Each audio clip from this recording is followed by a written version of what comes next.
نیم حکیم اسے ایک بہت بڑی بیماری کہتے ہیں، پھر اس کا علاج کرتے ہیں۔ میرے پاس ایسے بہت سے نوجوان آ چکے ہیں جنہوں نے حکیموں سے علاج کرایا اس مسئلے کا، لیکن کوئی فائدہ نہیں ہوا۔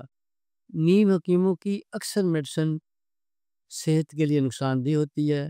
بعض ادویات سے منی کے اندر سپرم ہوتے ہیں، وہ ختم ہو جاتے ہیں، پھر بچہ پیدا ہونا مشکل ہو جاتا ہے۔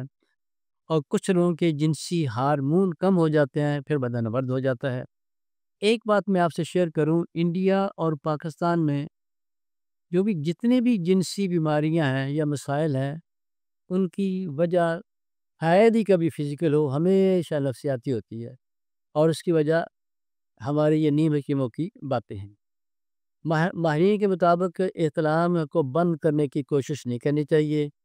یہ منی کے اخراج کا ایک اچھا طریقہ ہے۔ اگر آپ اسے بند کریں گے تو پھر انسان دوسرے طریقے اختیار کرے گا، اور جس کی وجہ سے کئی پریشانی بھی ہو سکتی ہے۔ یہ احتلام ایک رات میں 2-3 دفعہ بھی ہو سکتا ہے۔ ایک ریسرچ کے مطابق ہفتے میں 12 دفعہ ہو سکتا ہے۔ زیادہ احتلام کی وجہ سے نوجوان مشت زنی سے اور زنا سے بچ جاتے ہیں۔